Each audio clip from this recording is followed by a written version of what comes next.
Welcome to the championship version of the Overtime Sports Show, the most interactive sports show online. I'm AV. He is the disappointed G-Man. Golly, man. I was like, do we have to do the show today, man? God, no.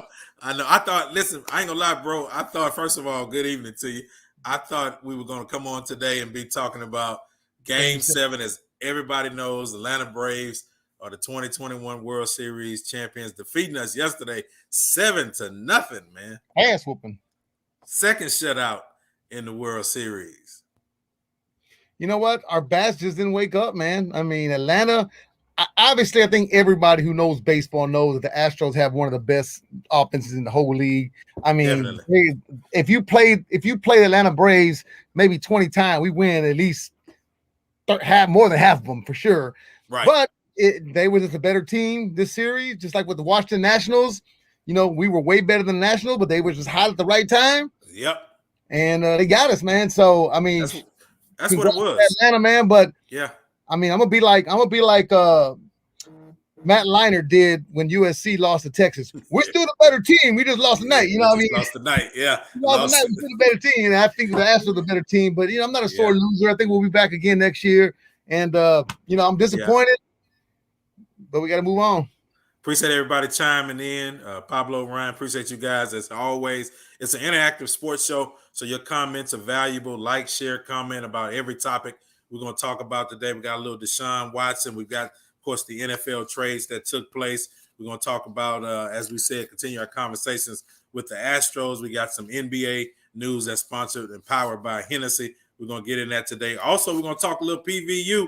It's homecoming time. And speaking of, I want to bring in, what's up, King Tatum? I want to bring in the athletic director from Prairie A&M as they get ready for homecoming this weekend. As Dr. Donald Reed, Dr. Don Reed is going to join us and get in on this conversation about the Astros with us. And Mr. Reed, appreciate you joining us. And congratulations from the Hill. I know you guys are undefeated and rolling on this homecoming weekend.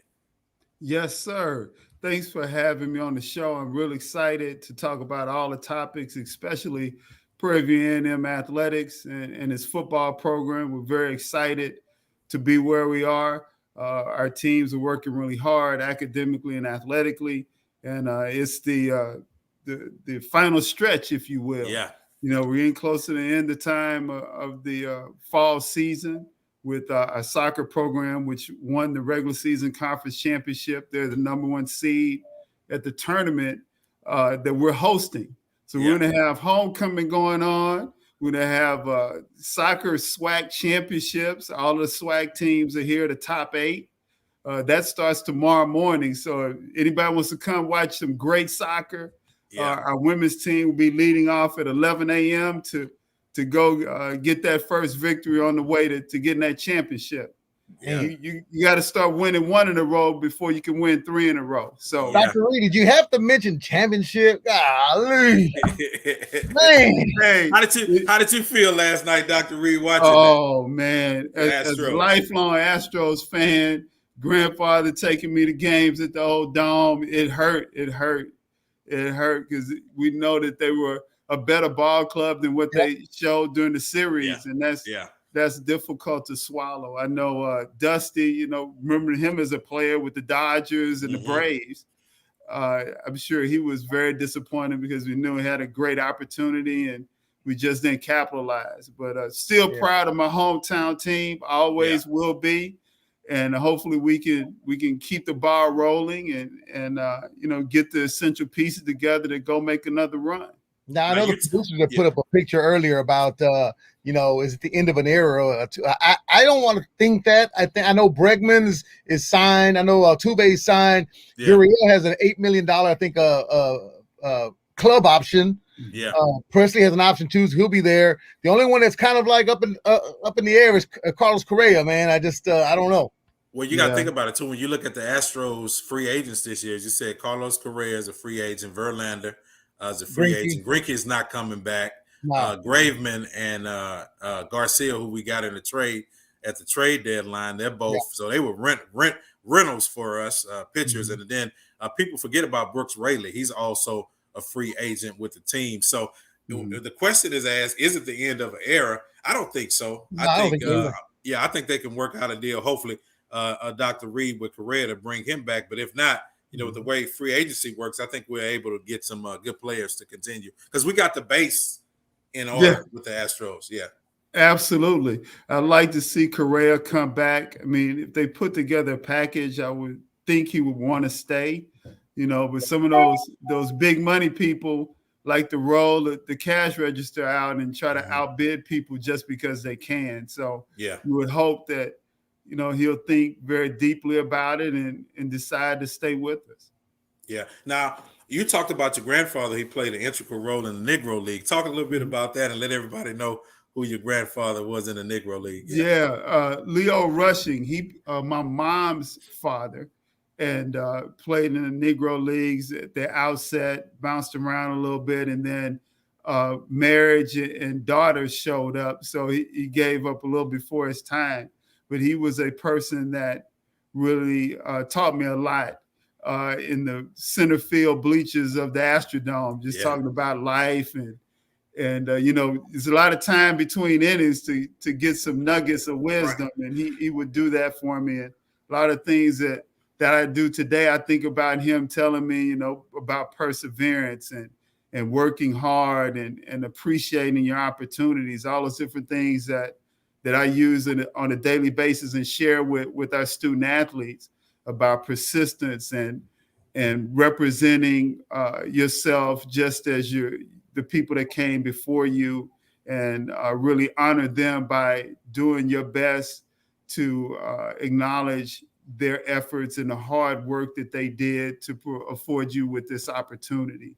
So I think quite a bit about him, especially around the Astros, because he never got to see him win. I remember when they lost to the Phillies, and I think it was 80. Don't bring that when we back. had a chance.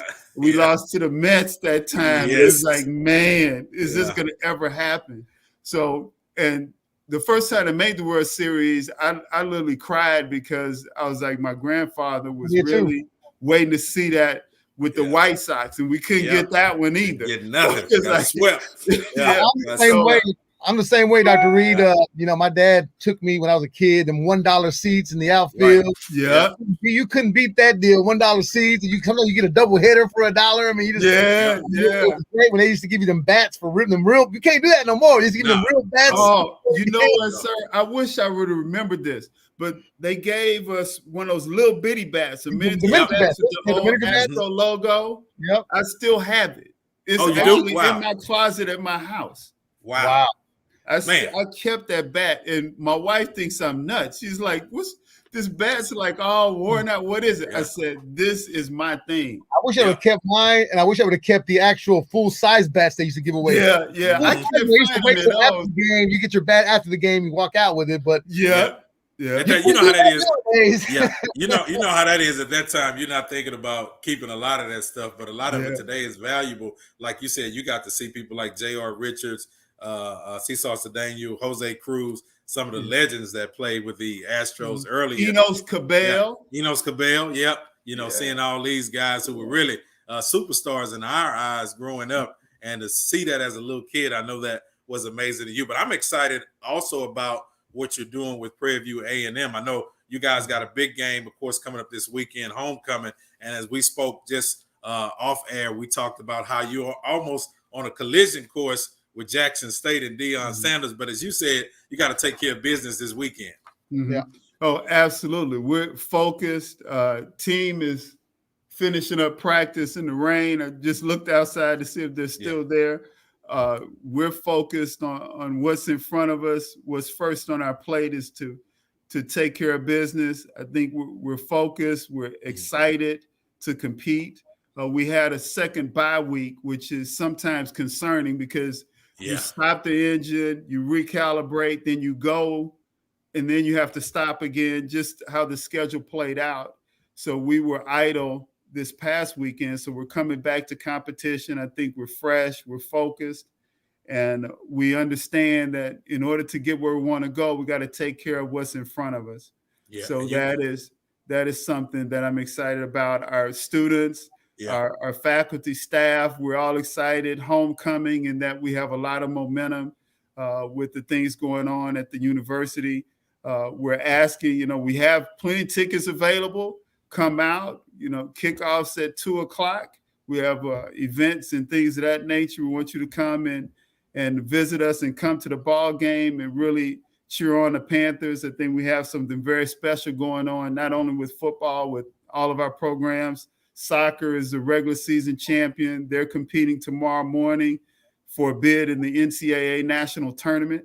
And that's always the goal. When we have a chance to get to the big stage, yes, we want to take that opportunity to go ahead and capitalize on it. So we're excited about it. Man, awesome having you on, Dr. Reed. That's a great insight on TV, baby. Yeah, we're going to listen. When the basketball season comes, TSU come around, Doc, we're going to be ready for y'all, but we won't get into that right now. I'll give you a little snippet. We owe you guys. Yeah, I know. Because we couldn't get you that third round 3 caught us early and we couldn't recover.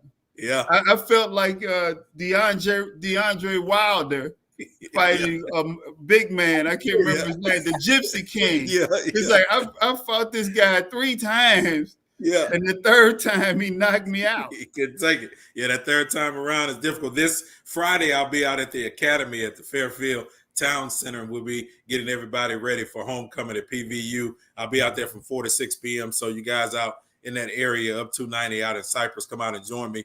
We're going to have a great time out there talking a lot of PVU and having fun with the students and picking up on some great gear from Academy. We got another special guest that's going to join us today, G-Man. We got family on today, so we're going to talk a lot of sports today and jump into it. And we're excited that comedian Canice is with us today to talk some Hennessy NBA basketball and more football. Canice, what's up?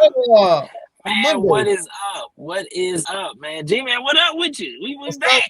Yeah, he's back. He said I'll be back on the show soon. I didn't think it would be that quick. We back. Yeah. Man. It was me and him wore orange on we wore orange on Monday, hoping. Yeah. And I threw out all my orange. I'm done with it. I don't even need oranges. It's over with. I was so embarrassed. We lost 9,000 to 0. What was the score again? And they ran it up. First 3 innings, I was like, yeah, it's over with. But we Houston fans, we were raised on never underestimate the heart of a champion. So we there to the end. You know what I'm saying? Yeah. And no, it didn't work out right. It didn't work out right at all for us, man. Now, Dr. Reed, I know you're a big fan like me, and so is AV. But I did not watch the Washington Nationals win the championship on our field. I actually turned the TV off. To this day, I have not seen it, and I have not watched the Atlanta Braves. I turned the TV off like in the 8th inning. I was waiting for my text to come through when it said "Good season, Astros." I knew it was over. I did not watch it. I will not watch the Game 7. Game 6. I don't care for seeing somebody else having a part in our field. I'm the same way. I started watching Maction. I was watching the Mid-America Conference Tuesday night football. So I was like, Yeah, no, I put on the Colin Kaepernick story on Netflix, and I said, let me just watch anything. Yeah. Anything else. Let me throw out a couple of topics at you guys, and I just want to get your first reaction. We know the trade deadline came up for the NFL. We traded Charles Omenihu to the 49ers. Really wasn't a shock for the team. We've been making adjustments to get younger, to bottom out with the Texans. But Deshaun Watson situation, Miami has been trying to get him, but because of the 20 sexual misconduct cases that are against him, nobody's making the move. What do you think is going to happen with this whole Deshaun Watson saga and him being traded? Of course, I'm thinking it's probably going to happen before the trade. Yeah, and especially, Dr. You being in the front office type thing, how would you see that if you were a GM of a team trying to make a move? I would probably delay. Even if Miami was interested, they probably wouldn't want to be that first person. It's almost like you're there looking at it play out and say, okay, I'm going to be cautiously optimistic that something positive comes out of the investigation. What if you really haven't heard anything? So if the NFL doesn't have any internal intel, it's a lot of uncertainty. And the brand sometimes overseas, or most times, is greater than whatever individual parts that might be a part of the brand. So they're thinking more from, okay, we don't want to be the first person out there, and then something comes out, and then we're the ones that's holding the bag.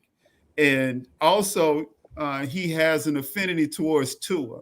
That's obvious, because they're giving him a lot of opportunities, although he's oft injured. And, especially after that first injury he had at Alabama, he's never really recovered from it. He's a slight young man. He's not very durable because he's not a big guy. So he's not going to take a lot of punishment. But I think it's a combination of both of those things. And then the other GMs and presidents and owners, because from what I understand, the owner basically shut it down. Shut it down. Yep. He's a Michigan man, so I know he's probably conservative in his approach. He's owned the franchise for a long time, so he's very mindful of image and brand and what message it'll send if they were the first in line, and what the ripple effect would be. So I know everyone would like to do it, but I don't know that they're all in just yet. But I'm sure it will happen at some point. Yeah, I think it'll happen before the draft. I know one thing that the owner said, that they wanted to bring him in and interview him, and before the trade, they wanted to get a chance to talk to him and kind of feel him out. But that couldn't happen. That didn't happen. So now we're waiting before. But Canice, come on, man. This saga has been going on and on. Brother Reed, he kept it very PC. And also, he gave y'all what it may look like on the inside. I'm going to keep it real with you. From the outside looking in, I was like, oh, Florida ain't got enough massage therapists. That's what it seemed like. Florida ain't got enough massage therapists. Because he very hands-on. He like things. Deshaun like things very hands-on. And he wants to go to Miami. But if he's going to Miami, you know what I'm saying, we got to make sure there's enough hired massage therapists that he can have in order for Deshaun to get his happy ending, if you know what I'm trying to say, right? So, oh my God, Canice gonna leave you out there by yourself. Yeah, Canice. Yeah. Hey man, I'm just saying surprised. I got you though. I'm surprised Canice ain't done a pop quiz on Deshaun Watson. Hey, I need to pop quiz. Which lotion is slicker? Which lotion is best during the winter? Especially with this cold front coming up. Yeah, hey man. Deshaun trying to get out of here, man. Dang, man. Yeah. I miss him, man. He was great, man. But is it? I mean, I feel like it's everything. It's like he's still a great quarterback. He's just wherever he goes. We still got the Texans curse. Every time somebody leaves the Texans, they do well, or their team does well, or they win the championship. Yeah, but do you think somebody's gonna take a chance on him, knowing what happened with John Gruden, what just happened with Henry Ruggs in Las Vegas? I mean, somebody, Dr. Reed, John Gruden is wild. Dr. Reed probably the person to tell us about this. I mean, with all that's going on in the league, I mean, like you said, image is everything right now for the Shield. Yeah, I think it's a risk reward proposition. How much do you value that championship? And it's more so about those that might not have ever had one, or it's been so long that they've had one. There's some people that will say, you know what, we can defer. We have brand relevance. Cowboys. I can't begin to talk about them. They seem like they're going in the right direction. Then something derails their situation, and they have control over it. In this particular situation with the Texans, they have little or no control of it, other than the fact that we're not going to activate him and put him out there, because then there'll be more questions, a bigger distraction. It's better just to let it lie and let it play itself out for the end of the year, not to push the Texans under the bus. However, one would assume that they're not going to make the playoffs. Yeah, definitely. So, they're not going to do that. So what other reason would you have to even go down that road? It's just going to become the story, as opposed to we're rebuilding. We want to do it the appropriate way, get draft picks, get ready for the top 5 of the draft and all of that, and just let it lie, because no one's really talking about it on a national scale other than, hey, he's up for trades. They don't even mention the Texans or anything. Yeah. So they're not getting a lot of negative press by it. They're just letting it play out, which that's some good PR and some good strategy. Just don't bother with it. Just keep making them inactive and just let it roll out. Go ahead, Canice. Brother Reed, I just, since because we were talking about image and everything, I wanted to ask you about that, if it's okay. Like, because you brought the John Gruden thing, G-Man. I don't know. Maybe it's just me, but the person who's been in the professional, who's been a professional, in the professional space for so long, like John Gruden, what would make him comfortable enough to send that through email for years? You know what I'm saying? Like, to be cutting that many. Like, is this something?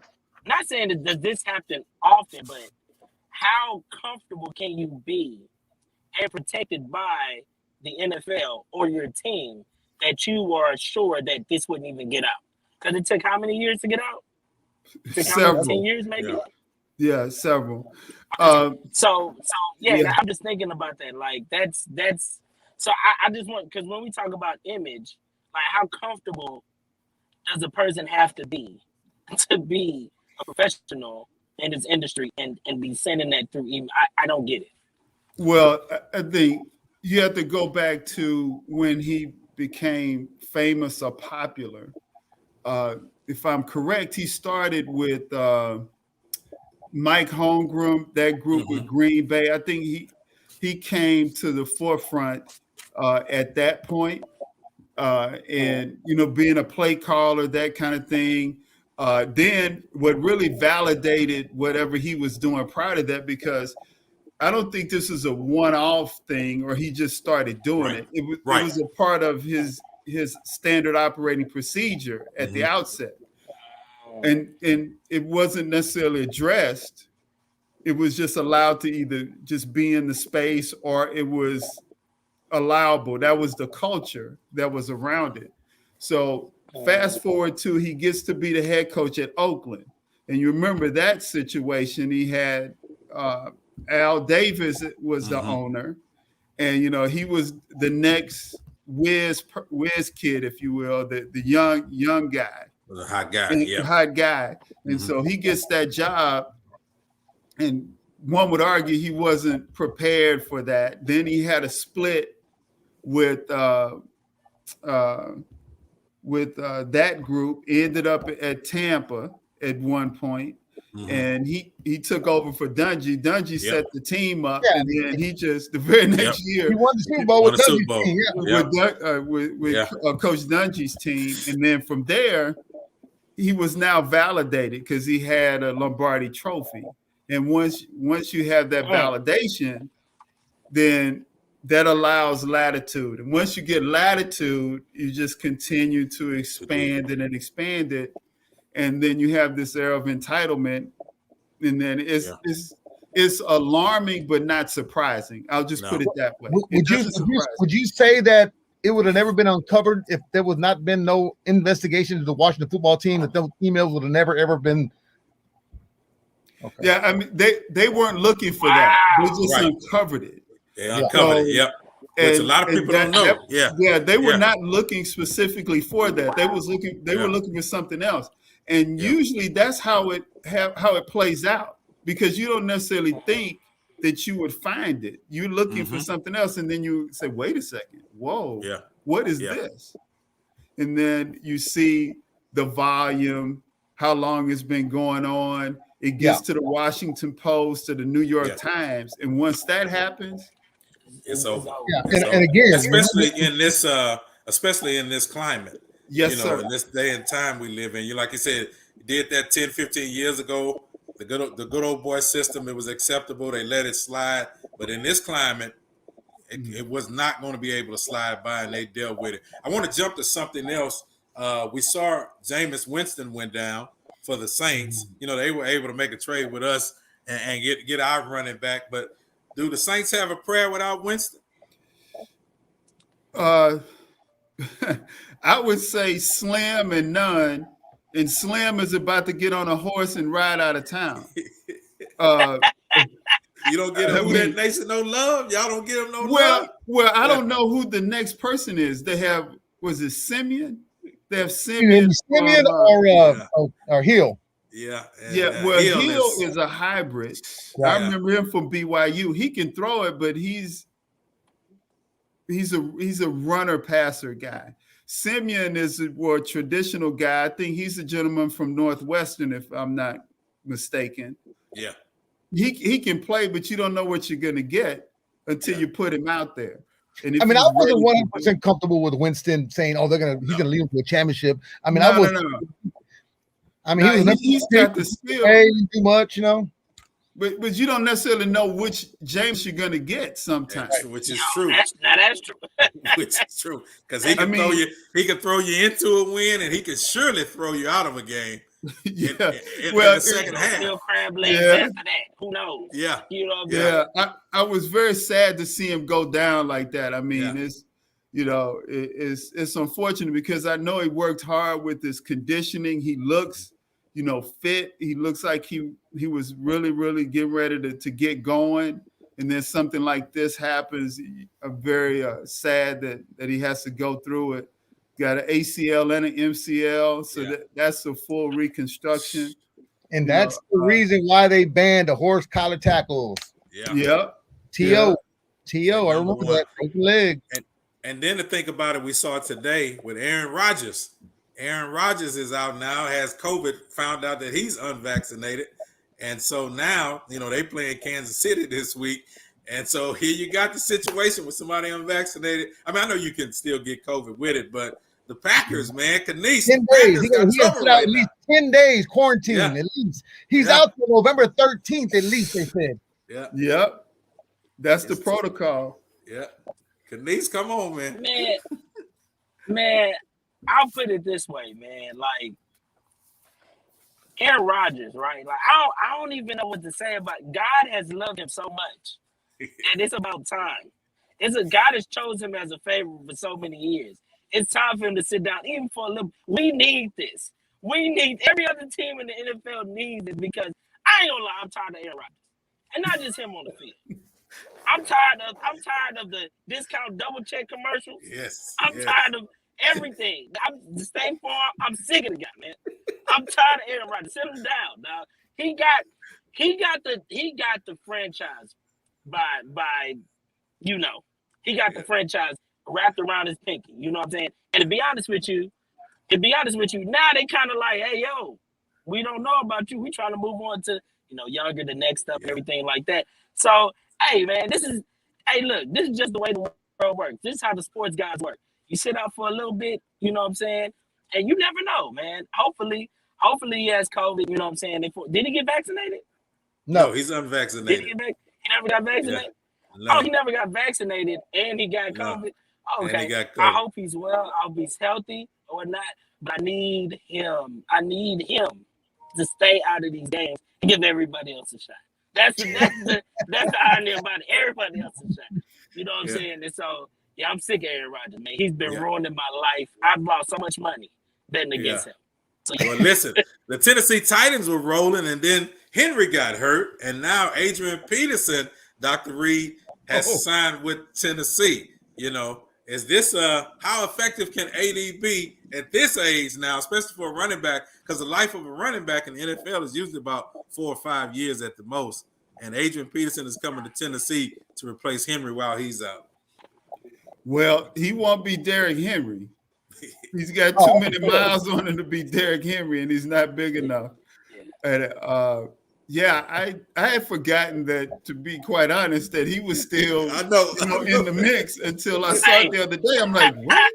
Not the Adrian Peterson from Oklahoma. This has to be a new one. It's like, no, it's the same one. I'm like, what? Okay.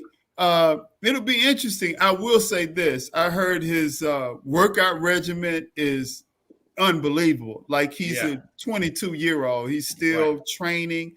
So I expect him to be fit. But being fit and being football fit are two different things, because people are trying to hit you and break you down. So I'd be interested to see how he looks. if they activate him. I think they also brought in another running back. I can't remember who it was. They brought in the senior league, really. I mean, it's a lot of senior citizens that they brought in. So I'm like, they want Henry to come on back. I think Henry will probably be out a month to 6 weeks. And Ryan asked who picked up Whitney Merciless. He's in Green Bay, but he was sleeping in Houston. So Whitney's sleeping in Green Bay as well. But that's a whole nother subject. G-Man know how I am with Whitney. I like his community work, but I think his football career stopped about 3 years ago. Yeah. So, let him go to Green Bay and do what he's doing. Fellas, before we get out of here, we got to switch over. The Overtime Sports Show powered by Hennessy. Never stop, never settle. We got to talk some NBA action. And one of the things that came across was that Ben Simmons, he says, he's been dealing with a little mental issues, but now he says he won't talk to the team doctors about his mental state. What's up with Ben Simmons, Canice? I mean, First of all, I don't think we understand that this guy is a point guard who cannot shoot the basketball. And when I say cannot, not like he's not able to, this guy just doesn't do it. You got $100 and some odd $1 million contract and you don't shoot the basketball, right? You know what I'm saying? Like, as my point guard. To be honest with you, you definitely got mental issues. I'm glad. Yes, we need to sit you down, talk to a licensed professional. Matter of fact, they need to talk to Daryl Morey. Because ain't no way y'all gave him this much money, because his extension was it's like $35 million a year, right? I think that was the first thing that Daryl Morey did when he got there. I think he signed to the extension. My thing is, okay, Daryl Morey needs to also go see a licensed mental health therapist as well. Because this guy don't shoot. What are you doing with him? You know what I'm saying? And so now he's having a hissy fit or not. And I like how he's saying, hey, yo, you know what? I need to get my mental health in shape. Y'all got to understand, this dude is from where? Australia, right? Mm-hmm. He's from Australia. He ain't like us. You tell, Brother Reed, I tell you, you can't shoot or you can't do this. You going to get out there and prove me wrong. You know what I'm saying? G-Man, I tell you, hey, G-Man, I didn't know you had hair. You going to take off your hat. Yes, I got hair. You know what I'm saying? You going to see? That's how we are. But he from Australia. I don't know how they do out there. You know what I'm saying? I don't know how they do out there, but they ball up. And so, if he needs time, if he needs a break, cool. But you gotta be stupid to be paying them. I think that relationship is done with. Dr. Reed, I think that relationship is done with. I mean, I can't see him going on the court in Philadelphia and them embracing him like they did before. I mean, he's talked bad about the team. He's talked bad about the fans. The fans burned his jersey after last year. I mean, I just can't see how you get over that. Yeah, it's going to be tough to build trust or even have an opportunity to build trust anymore, because when you have your teammates that won't even speak your name, like the comments like, I don't want to talk about that guy. Not even putting his name out there. That's a sign that, you know what? And again, you can do whatever you want to do. Yeah. This is Philadelphia, not Houston. This is Philadelphia. So Philly. Hey, they threw batteries at Santa Claus. Yeah. Yep. Santa Claus is trying to give them presents. And I remember that as a kid. They threw stuff at Santa Claus. Go back and Google it. You'll see the video. Yeah. Santa Claus came out. They were throwing batteries and rocks at Santa Claus. Yeah. Now, if you know a fan base would like boo and throw stuff at Santa Claus, what do you think they're going to do to one of those players? I'm surprised they haven't turned on our homeboy Jalen Hurts just yet. Yeah. If he keep playing bad, it's coming. Exactly. Yeah. So I do think it is. I do think he earned the right to talk back. Because y'all remember at the end of the postseason for them, everybody blamed him out loud. Yeah. At press conference, specifically Doc Rivers. Mm-hmm. And that was like most head coaches don't do that. He crossed the line with that. For him to put it out there, basically placing the blame on him, openly talking down on him. That's kind of crossing. So I'm like, yo, if he don't want to show up to the to training camp, if he like, yo, I don't even want to play with this team. His agent is also mad at Doc Rivers, Rich Paul. Yeah. And that ain't for no reason. It's deserved, but when you get paid $35 million a year. Yeah, I don't no Hey excuses. man, Now, man. That's the only problem. Isn't he losing money every time he doesn't show up? Oh yeah, those game day checks. Yeah, Yeah. yeah. So we're in the regular season now. 40,000 a game, something like that. Yeah, But that's also the reason why he said he needs to take time off for so they won't take away his check as well. Yeah. So that's why I'm like, I ain't mad at you. Get your money. Yeah. He learned that in LSU. He learned that in Louisiana. I'm glad. Hey, I'm glad you said get your money. We just found out today an early investment by the late Kobe Bryant in the body armor has yielded a huge return for his family. He brought 10% stake in the company for $6 million in 2014, and now Bryant's estate is expected to earn at least $400 million from the sale. Wow. That's wow. That's a smart investment right there, man. Yes, sir. That was a major investment. Mm-hmm. $6 million for $400 million return. I'll take that all day and twice on Sunday. Twice on Sunday. Dr. Reed, what are some measures in place, especially because I know as being the athletic director, that's put in places, especially in our HBCUs, to help our young men and women to understand about the importance of investing, especially their money if they make it to the next level. And I know a lot of times in college now they can use their namesake. Yes, absolutely. With the student athletes, we put them in position to have symposiums and conversations about financial literacy, money management, especially now with the national NIL, name, image, and likeness, situation. We want to make sure that they understand what they can do, how to invest.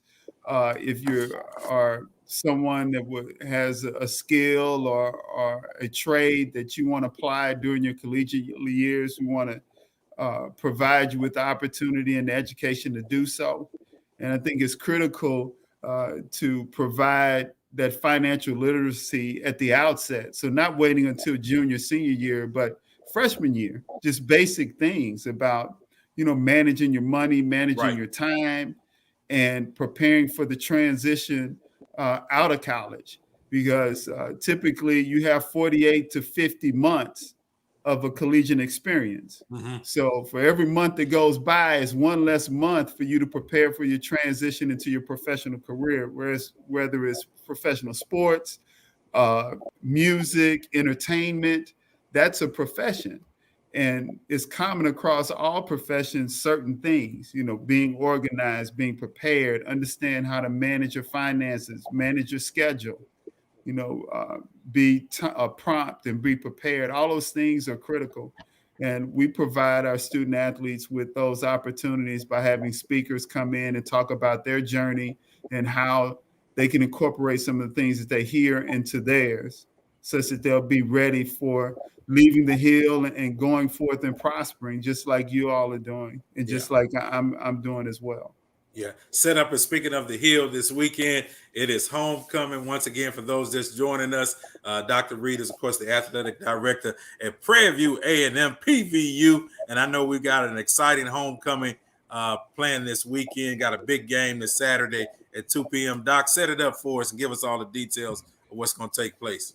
All right. We're going to have a big-time football game at 2 p.m. versus Alabama State University. We're in first place in the SWAC West. Undefeated. And, yes, sir. And we're undefeated. We want to continue that streak, one game at a time. Prior to the game, we'll have entertainment. We have our band. The Marching Storm will be there doing their thing.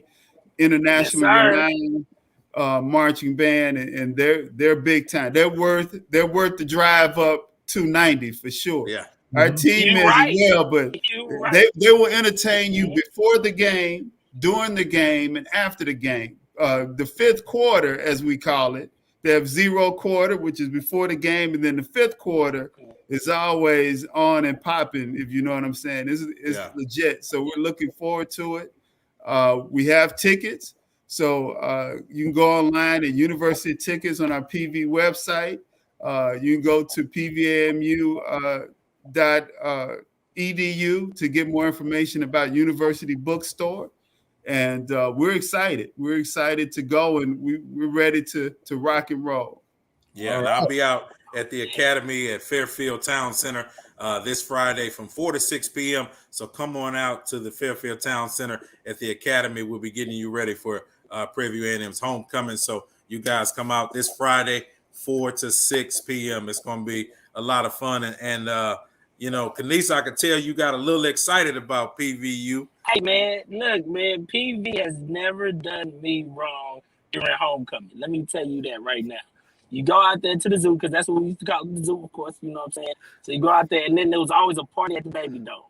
If I'm not, they still do it, Dr. Reed. Thursday, which is tomorrow, there's a student-only deal, so you have to be a student. Yeah. And then there is an event on Friday. Then the parade. There's a parade Saturday morning. So folks, you come see the parade, and then after that, and the band gonna be there too, right? Yes, the band will be there at the parade. It starts at 9 in the morning. Be popping. Mm-hmm. Yeah. I'm definitely gonna be there. I barely make the game. That tailgate used to be hard. So yeah. So we got to get you to the stadium. We got no tailgate this year. So after the parade, we're gonna get you some food in you, and then you're gonna come in and be energized to make it happen in the Panther Stadium. There we go. I'm with that. I'm gonna see you there, Dr. Reed, for real. All right, I'll be there. I will be like there. Sound like some trouble. How can they get tickets to the game, Dr. Reed? And go online to pvpanthers.com, tickets, and they can go there, or they can come to the box office on campus. We had a pretty good line this afternoon until it started raining. But hopefully it'll keep growing. Today's Wednesday, so typically, we can sometimes be fashionably late. Yeah. So we'll make sure that we'll get everything together. So if you want to walk up during the game, we'll be still selling until we run out of tickets. Yeah. Hey, listen, Doc, me and G-Man want to come hang out in there. I know you got a suite, Doc. So we want to come hang out in Dr. Donna Reed suite, hang out with him at the homecoming. Come through. I got you covered. Just hit me up. Let me know you're on your way. I can find you a spot for sure. All right. I love it. Man, this has been wonderful. Dr. Reed and Canice, you guys, give us your information, how everybody can keep up with you. We'll start with you, Dr. Reed. Shoot. I knew you're going to put me on the spot. I can't remember my Twitter handle. I think it's at Dr. Reed at PVAMU. There it is. Yeah, it's not hard to find. Google it. Just Google my name. It pops up everywhere. Yeah, Canice. On all social media platforms, Canice 100K. You can find me there. I also post the next time G-Man put me up there. You know what I'm saying? Gonna bring me back. I had fun during G and the Pimp. And also we got y'all know Tiny. It's called Tiny Desk, a concert for musicians. Yeah. Or not. I'm gonna be doing one out here. It's gonna be real small. It's gonna be for comedians. So it's gonna be like a Tiny Desk for comedians. So I got that coming in December. So please follow me on all social media platforms. TikTok, I'm gonna do the Black Pop quiz for y'all, but specifically Instagram, and just DM me, and I can get y'all more information. And you can find Dr. Reed at Dr. Reed PVAMU. All right, Dr. Reed PVAMU. You can get him on Instagram. Don't forget this Friday, join me out at the Academy Fairfield Town Center from 4 to 6 p.m. We're talking PVU. I'm wearing my TSU shirt, Doc. I'm telling you now. Don't y'all try to jump me now. I'm wearing my TSU. That's okay. We'll see you in basketball season. In order for you to get into the suite, you're going to have to put on some purple and gold. You just can't walk in there with the TSU thing. You'll pay the now. Doc, I'm going to wear my Houston Texans stuff. Okay, we'll make a compromise. We can go with that. I'm good. I'm good with that. We'll make it work. Thank you. G-Man, let them know how they can keep up with your homie. Hey, always that G-Man 979, Twitter, TikTok, Instagram, Snapchat, G-Man Guerrero on Facebook, and I'm here, baby. Let's do it. Go Astros. Oh, shoot, next year. Yeah, please don't say that. Next year, we back. Follow me at Spring Ball. Faith and Fame with AV. You can follow me. Hey, y'all, this has been the Overtime Sports Show powered by Hennessy. Never stop, never settle. Get you some Hennessy. Enjoy yourself this evening and join us next Wednesday at 5 p.m. Canice, Dr. Reed, thank you guys. G-Man, AV, we out. Appreciate you.